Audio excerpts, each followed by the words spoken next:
What's up, everyone? Hope everybody's doing great. Welcome to another episode of Bodacious Rant. You're with our awesome host, Burn and Rye, aka us.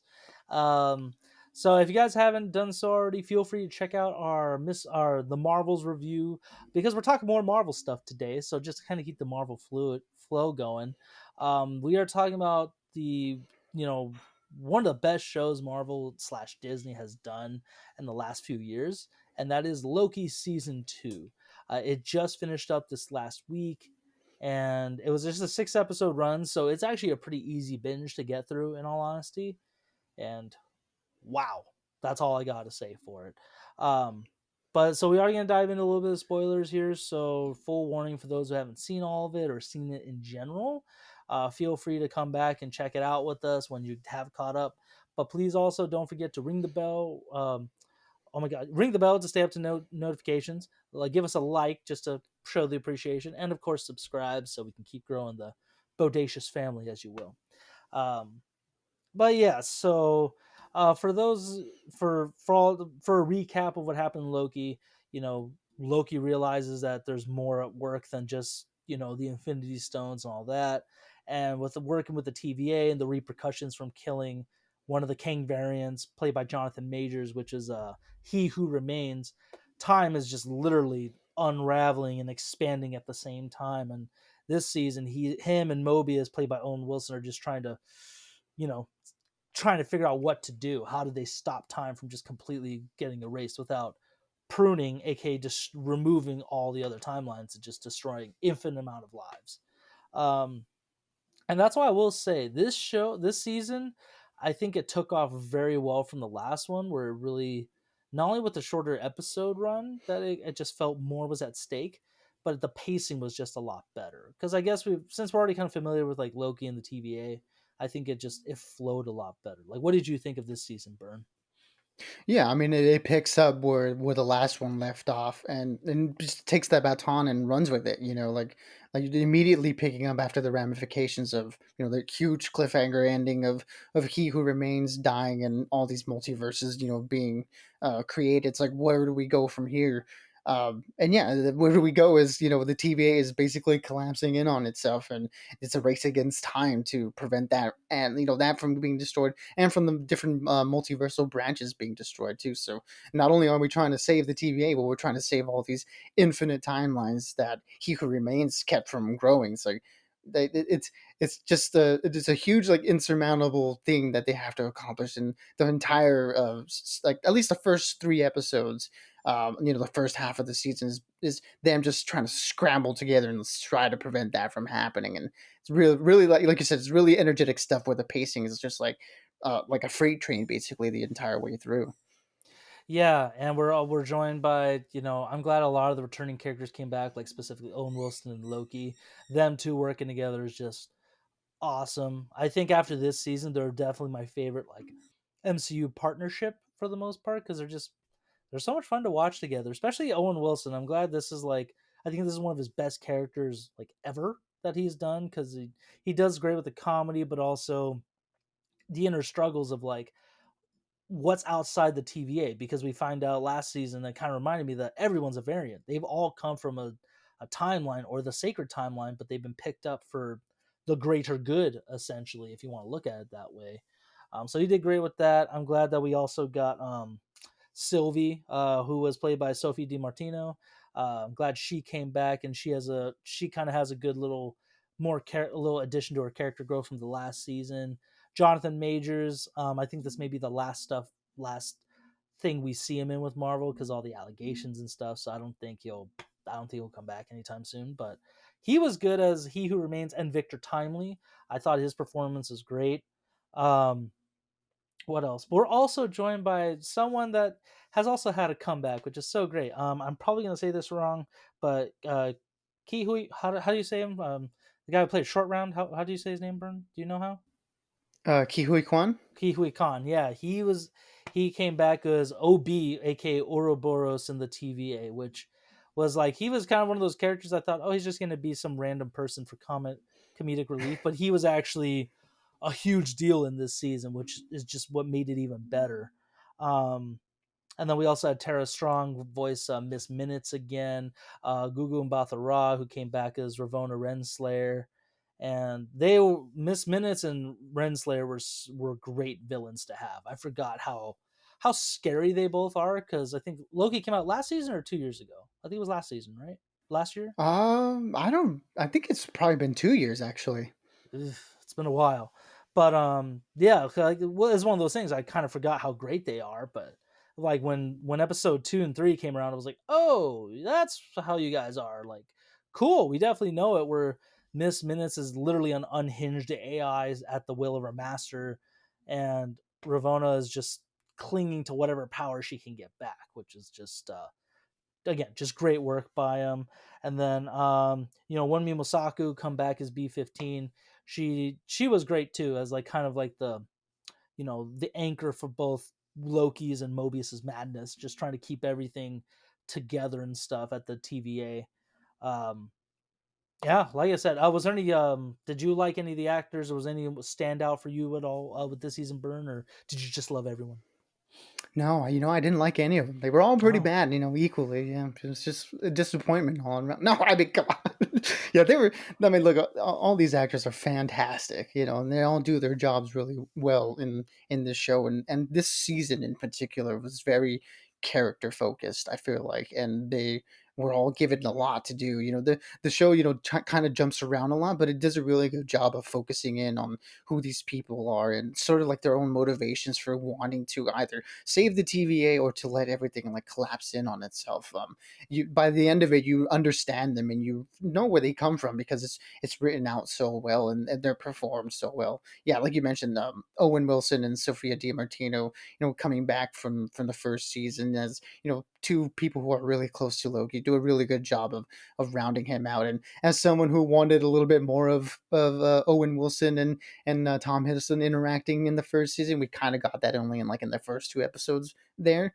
And this one we get this like throughout the whole season. I couldn't be happier because their dynamic is so fun to watch. And yeah, I mean Sophia DiMartino, as Sylvie, she's also one of those characters that the really is the kind of the heart of the show.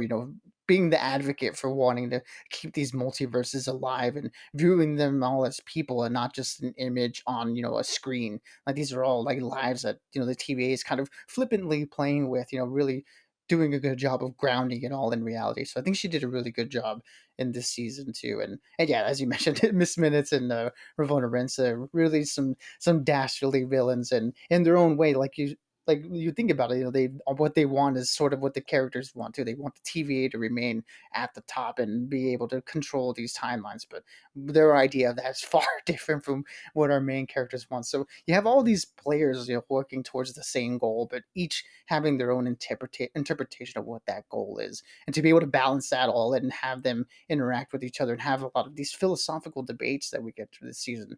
It's just really well done. I can't speak highly about it.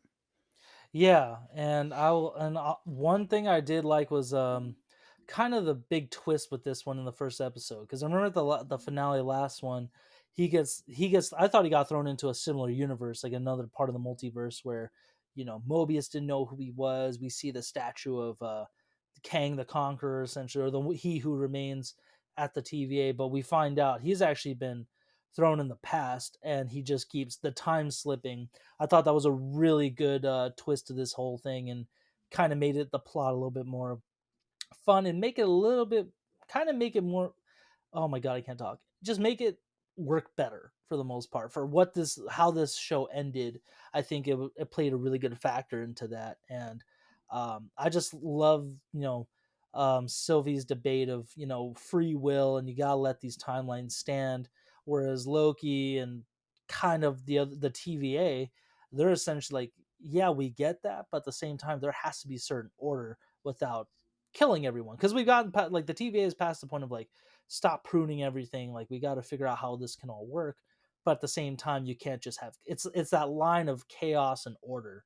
And I love that this show kept playing around with that, like which mentality you're going to go with. Are you gonna be more chaos and just let everything fall or happen, or are you trying to control it all? And I think that just played a lot great with that metaphor. But this is the other reason I really like this season was yet the production value is still amazing, and I think they had a lot more fun with the wardrobe as well this time around, where they jumped to London in the 70s, Oklahoma or Ohio in the 80s, and they just have fun with the suits, the outfits, and everything. And yeah, again, every character really brings their A game in this one, especially Kei Kwan. How do I say it one more time for me? I'm sorry. Ki Hui Huan. Ki Hui Kwan. Yes, I'm sorry. He was so much fun to watch in this movie again because he did win an Oscar last year or earlier this year, Hmm. really with Brendan Fraser. So I'm glad he's making a good comeback in the best way, and so he was great. And the fact that him and Victor Timely were essentially the authors of the TVA. Oh, I read this book by Victor Timely. Is like I wrote my stuff based on your studies. Like it's like that was just kind of the ultimate Back to the Future moments here, where it's like, wait, what is happening? So, Hmm. um, yeah, like I said, I just had a lot of fun with this. I think my favorite episode was gonna be like two, where they go after that one hunter who is played by Raphael Casillas or something like that. He turns out to be a kind of a deep cut villain, like the Zaniac or something like that, but not. Oh wow. Yeah, he's not the same character from like what I briefly looked up. It's not definitely not the same like version of that character, but it is supposed to be the Zaniac. But where they hunt him down and Loki does his shadow powers, and I just love the key lime pie moment. Though such a just a casual moment of like, okay, let's calm it down. Let's find our way here. It kind of made me want to just be like, yeah, let's get some pie and just chill for a minute. But um, yeah, like I said, did you have a favorite episode, Burn, or was it all pretty equal for you? I mean, it's got to be the finale for me, just because it's a culmination of everything that they've been working with. Just the philosophical questions that you were talking about, and even questioning, this authoritative, thing that the TVA represents. Where at the end of the day, no matter what they try, no matter they were saving the loom or not, or all of it was still, he who remains designed from the core of it.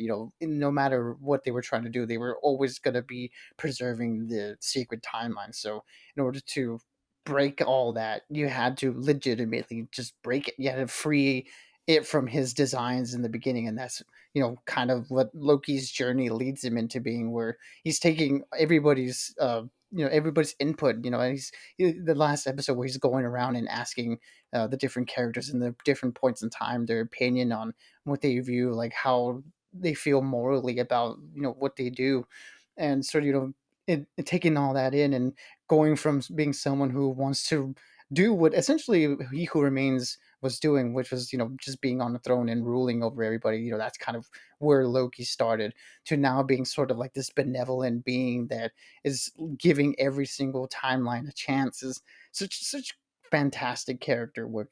We're going from the selfish Loki, wanting to just be a ruler, to actually being a ruler, but not with that same mentality of it, where he's not viewing people underneath him, but where he sees each and every life as something worth fighting for. So just to go from who he was in the first Thor movie to where he is now, and the end of Loki season 2, is just fantastic character writing all around. And yeah, just the way this whole season set that up for him was really good, and I thought absolutely nailed it 100%. I think, yeah, you're 100% right with that stuff. I think the other thing I really liked with this one is that it plays more the emphasis on time and Marvel. Every character has their regrets on maybe I should have done this at this point, maybe I should have done that. The only one who kind of made it okay for them was Captain America in Endgame, where he's like, "Yeah, I went back and lived my life, and it came out great." But in the end, it's like we still lost him as Captain America. Like, there's always going to be sacrifice that Hmm. no amount of money can ever buy like a second of time, and that's what Loki tried to do in the season finale. And it's like it's just you can't if you can't make it work, you got to figure something. You got to sacrifice something. So that was a great moment at the end that he kind of took that place, not because he wanted to, but because he knew he needed to.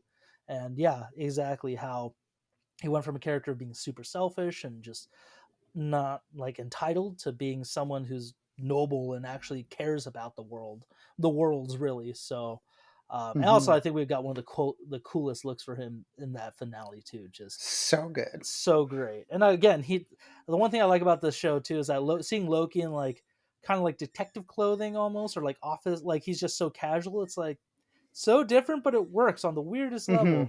Tom Hiddleston, man, he kills it, and just reminds me how great of a character Loki was in this in the overall MCU. I think he's definitely cementing himself as the best actor in the whole show, the And whole world of probably the Marvel. best character, I think. Yeah, exactly. Having said all that, I'm gonna give this season a 5 out of 5 because my expectations were kind of in because I did hear before it started like wasn't gonna be that good, or again Yeah. I think all the shit the changes up with Marvel Weird, and right? stuff. Yeah, super weird. Well, okay, I'm glad I'm not the only one who saw that, but then it actually ends up killing it, and I love this season. Again, season 1 and 2 are some of the best, if not the best show out of Marvel so far. So yeah, 5 out of 5 hands down for me. Yeah, I mean, look, this entire season, and I guess this entire series is just a crazy undertaking of writing. I don't know how they were able to pull this off. Where they're able to juggle all these fantastic characters, and also at the same time juggle this story that is basically like one big loop. It's all a bunch of different cycles within cycles, and it's crazy to think about how they managed to make this all come together and make sense. So just hats off to the whole creative team here. From the first season and them to the second season did a fantastic job. As you mentioned, great use of set work. They really made great location use of the TVA this time around, and that paired with the jumping around at different points in time, it's just them just flexing, and it feels like the use of the budget on this show puts a lot of the Marvel movies to shame with what they were able to pull off here. So just all around, this is such a great package, and just at the center of it, just being a really incredible journey for this character that is Loki. From the beginning of his introduction of in the first Thor movie to where he ends up at the end of this season, it's just fantastic all the way around. And I could not give it anything less than a 5 out of 5. Just one of the best shows that Marvel's done, and I think up there with Andor as just one of the best shows, period, that Disney Plus has done. This is fantastic work, and it just goes to show when you let the writers and the creatives cook, they're going to come up with something really good, and they did so here, I believe. And yeah, probably one of the best things we'll probably see for a while. And when it comes to Marvel, once they see how they just sort of fix everything that's going on behind the scenes there, but with what they were able to do here, it's just great work, and this is kind of what you want to see from them at this point. And Loki and the entire creative team, just give them the keys to the multiversal storytelling at this point, because man, they really nail it here. I was gonna say, like, if you're gonna do a multiverse thing right, this is one of the shows that does it right. Like this, Rick and Morty, um, God, like everything everywhere all at once, which I still haven't seen, but I know it's good. So that's my mentality with that. Um, I know there was one other multiverse thing I recently saw, but I can't think of it right now. But it's fine. It'll hit me later. But anyways, like this is definitely one of those things that gets the multiverse right because everyone's doing a multiverse thing now. But this is one of the few that really makes the impact and makes it worthwhile. Um, so for those of you who did watch this show, what did you think of this season? Were you in love with it as much as we were? Is Loki now your favorite character, or was it just meh? We love to keep that conversation going, and man, I'm just glad I caught up to this and really watched it. It was so good. I can't. I hope Marvel can, after the Marvels and this have finished up, hopefully they can finally get back to doing what they're doing. Focus on quantity, not quality. No, quality, Quality, not yeah, other quantity. Reverse that. way. Yeah, stop that, reverse it, switch it, all that stuff. So yeah, like I said, guys, we got a bunch more stuff coming out this year. We got Willy Wonka, the The Thanksgiving. We Hunger also Games movie, right? Hunger That's Games all. is coming out as well, and yeah, we still got December too. So stay tuned with us as we keep exploring and entertaining ourselves, and also hopefully entertaining you guys at home. But until next time, as everyone, stay bodacious and keep on ranting. Absolutely, everybody. Be good, be safe, and as always, we'll catch you on the next one.